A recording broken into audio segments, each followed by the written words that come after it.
ismiis dalkeena Soomaaliya waxaan rabaa inaan u mahad celiyo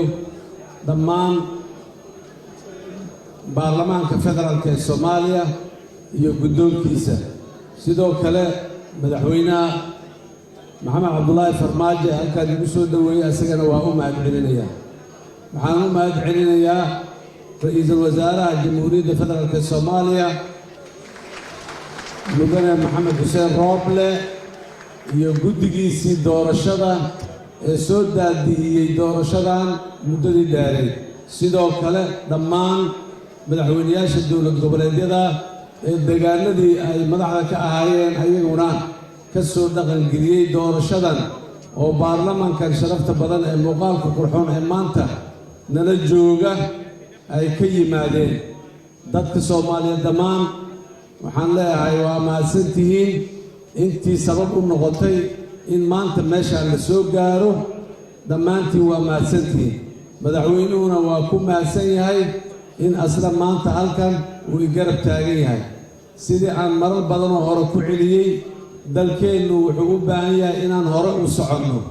inaan dib u noqonno uma baahna gocasho uma baahna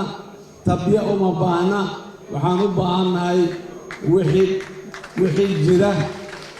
wixii jira ee tabasho ah mustawa kasta alla ekaadeene inaan daaweyno sidii aan maalmo dhaweyto markii aan iclaaminayay murashaxnimadeyda habeen dhowd aan ka dhawaajiyey iska aarsi ma jiro isdabagal maxaan ku idhaahdaa ku salaysan siyaasad ma jiriyo dalkaani qawaaniin ku filan oo leeyahay haddii wax isbedela iyo wax lagu kala duwan yahay ay yimaadaan qawaaniinta ayaan la tiigsan doonaa ilaahay idankiis ee qof walba sida la quman ma yeelin dadka Soomaaliyeed dhibaatooyinkii muddada dheer soo gaaray ilaa iyo maanta la joogo wixii ka horreeyay dhan waxaan leeyahay walaalayaal xanuunka murugada xusuusta leh lama iloobi karo laakiin waa la cafin karaa ee aan iscafinno qalbigeenna aan hagaajinno aan ka fikirno berri yaanan ku mashquulin shalay iyo wixii soo dhacay haddii aan la yidhaaha waxaan ka shaqayn doonaa berri qurxoon mustaqbal qurxoon dal iyo dad qiimo iyo sharaf ku leh adduunka waxaan dhaqan gelin doonaa halhayskaygii ahay Soomaali heshiis ah dunidana heshiis la haddii aan la yidhaaha ubadheer uma istaagin maantana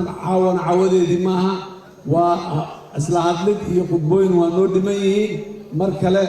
aad iyo aad ayaan ugu mahad celinayaa baarlamaanka waxaan aad iyo aad ugu mahad celinayaa